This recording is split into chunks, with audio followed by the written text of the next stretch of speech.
अखण्डमण्डलाकारं व्याप्तं येन चराचरं तत्पदं दर्शितं येन तस्मै श्रीगुरवे नमः। तस्मै श्रीगुरवे नमः। तस्मै श्रीगुरवे नमः।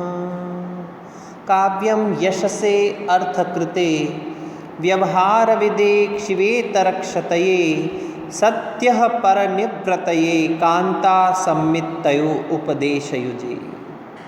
हम चर्चा कर रहे थे काव्य के प्रयोजन की। काव्य की रचना क्यों, काव्य का अध्ययन क्यों? यशसे यश के लिए, अर्थकृते धन के लिए, व्यवहार विदे व्यवहार की जानकारी के लिए, शिवेतर क्षतये अमंगल का नाश और मंगल की प्राप्ति के लिए, सद्य परनिव्रतये शीघ्र ही परमानंद की प्राप्ति के लिए, और कांता सम्मित तयो उपदेश युजे स्त्री के समान सरस उपदेश की प्राप्ति हेतु हमें काव्य का अध्ययन, काव्य की रचना करनी है। आज हम इसकी वृत्ति पर चर्चा करेंगे। कालिदास आदि नाम इव यशः। जैसे कालिदास इत्यादि को यश की प्राप्ति हुई, काव्य से हमें यश की प्राप्ति होती है। श्री हर्षादे धावकादि नाम इव धनम। जिस प्रकार से श्री हर्ष से, रत्नावली के रचयिता श्री हर्ष से धावक नाम के कवि को धन की प्राप्ति हुई, उसी प्रकार से काव्य से धन की प्राप्ति होती है। राजादिगत उचित आचार परिज्ञानम। राजा इत्यादि के समान अर्थात प्रत्येक मनुष्य के साथ किए जाने वाले उसके यथा योग्य आचार का ज्ञान भी हमें शास्त्रों से होता है। वृद्ध है तो हमें कैसा आचरण करना चाहिए, जवान है तो कैसा आचरण करना चाहिए, हमसे अनुज है, हमसे लघु है, कनिष्ठ है, हमसे वरिष्ठ है तो व्यक्ति का आचरण कैसा हो, और समवय है तो कैसा आचरण होना चाहिए। प्रश्न किया किसी ने कि ये जानकारी हमें शास्त्र से कैसे मिलेगी? जब हम शास्त्र का, काव्य का अध्ययन करते हैं तो हम विभिन्न पात्रों का जब चरित्र चित्रण देखते हैं, उनके चरित्र को देखते हैं, उनके व्यवहार को देखते हैं, तो हमें ज्ञान मिलता है कि हमें कैसा, किसके साथ आचरण करना चाहिए। बड़ा सुंदर सा उदाहरण रामायण में, रामचरितमानस का उदाहरण दूंगा। वृद्धों का सम्मान करना चाहिए। बड़ी सुंदर सी बात कही। भगवान राम वनवास में जा चुके हैं, सुमंत जी आते हैं, तो क्या सुंदर सी लाइन पंक्ति है। तुलसीदास जी कहते हैं, राम सुमंत ही आवत देखा, आदर कीन पिता सम लेखा। राम ने सुमंत को आते हुए देखा और पिता के समान मान करके उनका सम्मान किया, उनके सामने प्रणाम किया। सुमंत आश्चर्यचकित होकर के कहते हैं कि महाराज आप ये क्या कर रहे हैं? आप मेरे राज्य के युवराज हैं और मैं एक साधारण सा मंत्री हूँ, आपके यहाँ का आपका दास हूँ, आप युवराज हैं। बोले नहीं सुमंत जी, आप मेरे पिताजी के सचिव हैं। मान लीजिए अगर इस समय मेरे पिताजी आ जाते तो क्या मैं उनको प्रणाम करता या नहीं? नहीं करना चाहिए, क्यों नहीं करते? वो आपके पिता हैं, महाराज हैं। तो बोले बस उनमें और आप में मैंने कोई अंतर नहीं समझा, इसीलिए मैंने आपको भी प्रणाम किया है। आदर कीन पिता समलेखा, पिता के समान उनको आदर किया।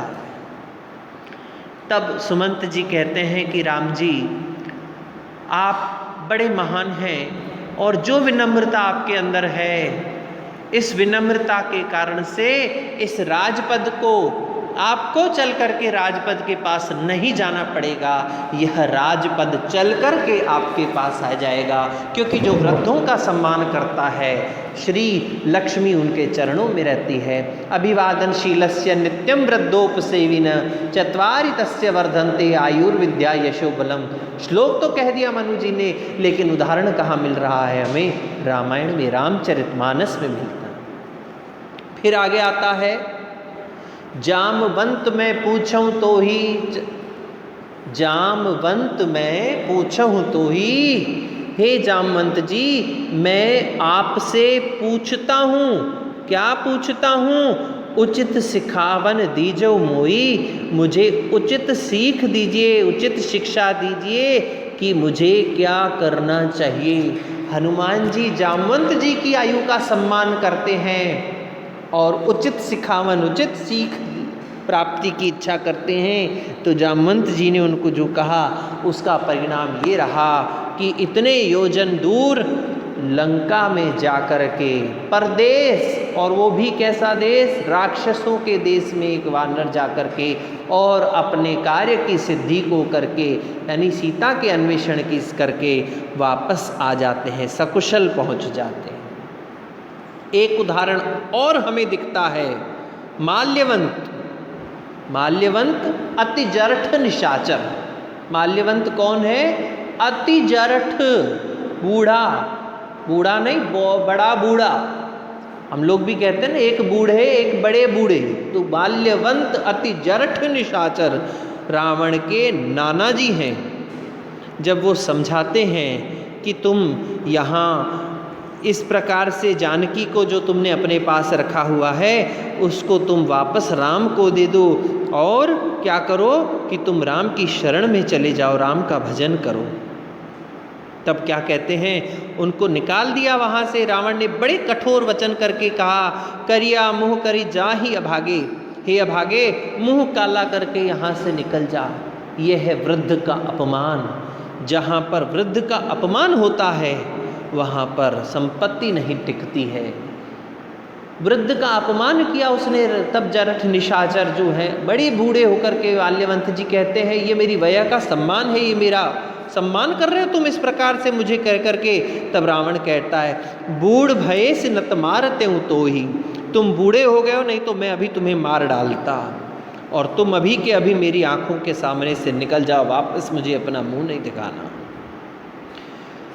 जहाँ पर वृद्धों का सम्मान होता है वहाँ पर छीना हुआ राज्य भी लौट आ जाता है, और जहाँ वृद्धों का अपमान होता है तो अगर वहाँ सोने की भी लंका हो तो वहाँ पर आग लगने से कोई नहीं रोक सकता। इस प्रकार का उपदेश हमें काव्य से, शास्त्र से मिलता है।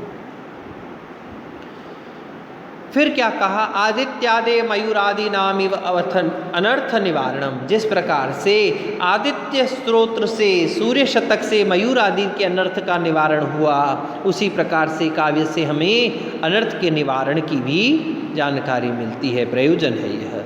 सकल प्रयोजन मूलीभूतम समनंतरम एव रसास्वादन समुद्भूतम विगलित वैद्यांतरम आनंदम। सकल प्रयोजन मूलीभूतम, सभी प्रयोजना का जो मूल प्रयोजन है, मुख्य प्रयोजन है, जो अन्य सब विषयों के परिज्ञान से शून्य होकर के जहाँ मनुष्य केवल आनंद रसास्वादन का ही अनुभव करता है, यह काव्य का एक प्रयोजन है। प्रभु सम्मित शब्द प्रधान वेदादि शास्त्रेभ्य सुहृत सम्मित तात्पर्यवत पुराणादि इतिहासेभ्यश्च शब्दार्थयो गुण भावेन रसांगभूत व्यापार प्रवणतया विलक्षणम यत् काव्यम लोकोत्तर वर्णना निपुणम कवि कर्म तत्कांतत्। कहते हैं प्रभु सम्मित शब्द प्रधान जो उपदेश हमें मिलता है वो वेद शास्त्रों से मिलता है। मित्रों के समान अर्थ प्रधान तात्पर्य वाला जो अर्थ शब्द वो है, उपदेश है, वह पुराण इतिहास इत्यादि से प्राप्त होता है। लेकिन शब्द और अर्थ को गुणीभूत करके रसांग रूप में जो हमें ज्ञान की प्राप्ति, उपदेश की प्राप्ति होती है, वह काव्य से होती है। किस प्रकार से, कांता सम्मित उपदेश युजे, कांता के समान उपदेश की प्राप्ति होती है। आगे क्या कहा, यत् काव्यम, वह काव्य है लोकोत्तर वर्णना निपुणम कवि कर्म, जो कवि का लोकोत्तर वर्णन से निपुण जो कर्म है वह काव्य कहलाता है। और उससे हमें कांता के समान बड़ी सरसता से यह ज्ञान मिलता है। रामादिवत वर्तितव्यम न तु रावणादिवत इति उपदेशम यथा योग्यम कवे सहृदय से च करोति। यह उपदेश यथा योग्य कवि को और सहृदय को प्राप्त करता है, इसीलिए हमें सर्वदा शास्त्रों के अध्ययन और रचना में निरंतर प्रयत्नशील रहना चाहिए। कितनी अच्छी बात कही कि रामादिवत प्रवर्तितव्यम। अभी मैंने आपको उदाहरण दिया था, जिस प्रकार से राम बूढ़ों का, वृद्ध लोगों का सम्मान करते हैं तो उनका खोया हुआ, छीना हुआ राज्य भी मिल जाता है, लेकिन माल्यवंत जैसे अति जरठ निशाचरों का जो अपमान करने वाला अगर रावण है, भले वो 4 वेदों 6 शास्त्रों का ज्ञाता हो, तो भी वह अपने पतन को नहीं रोक सकता है। यह ज्ञान हमें शास्त्रों से होता है। अनेकानेक कवियों ने, अनेकानेक आचार्यों ने, हमारे काव्य शास्त्र के आचार्यों ने भी अपने ग्रंथों में काव्य के विभिन्न प्रयोजन लिखे हैं, जिसमें से वामन ने अपना प्रयोजन लिखा है, एक कीर्ति, दूसरा प्रीति। क्या लिखा है उन्होंने? काव्यम सत दृष्ट अदृष्टम प्रीति कीर्ति हेतुत्वार्थ। एक दृष्ट एक अदृष्ट हमें काव्य से लाभ हो रहा है, प्रयोजन की सिद्धि हो रही है। एक है प्रीति, दूसरा है कीर्ति। भामह ने अपने प्रयोजन में, अपने काव्य में, काव्य के प्रयोजन के विषय में लिखा है, धर्मार्थ काम मोक्षेषु वैचक्षण्यम कलासु च करोति कीर्ति प्रीतिम च साधु काव्य निषेवनम। फिर आगे कुंतक ने अपने ग्रंथ वक्रोक्ति जीवितम में काव्य प्रयोजन को स्पष्ट करते हुए क्या कहा है? धर्मादि साधनोपायः सुकुमार क्रमोदितः काव्य बंधो भी जाता नाम हृदय आह्लाद कारकम। भरत मुनि अपने नाट्यशास्त्र में लेते हैं, उत्तम अधम मध्यमानाम नाराणाम कर्म संश्रयम हितोपदेश जननम धृति क्रीड़ा सुखाधिकृत दुखार्तानाम श्रमार्तानाम श्लोकार्तानाम तपस्विनां विश्रांति जननम काले नाट्यम एतद् भविष्यति। विभिन्न प्रकार के आचार्यों ने अपनी अपनी दृष्टि से, अपने अपनी मति से काव्य के अलग अलग प्रयोजनों को स्पष्ट किया है, लेकिन मम्मट ने कवि की और सहृदय की दृष्टि से काव्य के 6 प्रयोजन माने हैं। काव्यम यश से अर्थकृते व्यवहार विदे शिवेतरक्षतये सद्यः परनिर्वृत्तये कांता सम्मित तयोपदेश युजे। अब हम कल की कक्षा में काव्य के हेतु के विषय में अध्ययन करेंगे। काव्य के हेतुओं पर चर्चा करेंगे कि मम्मट ने कितने काव्य के हेतु माने हैं। आज आप सबसे आग्रह रहेगा कि इस काव्य प्रयोजन के ऊपर घर पे जाकर के अच्छे से अध्ययन करना है। ओम शांति।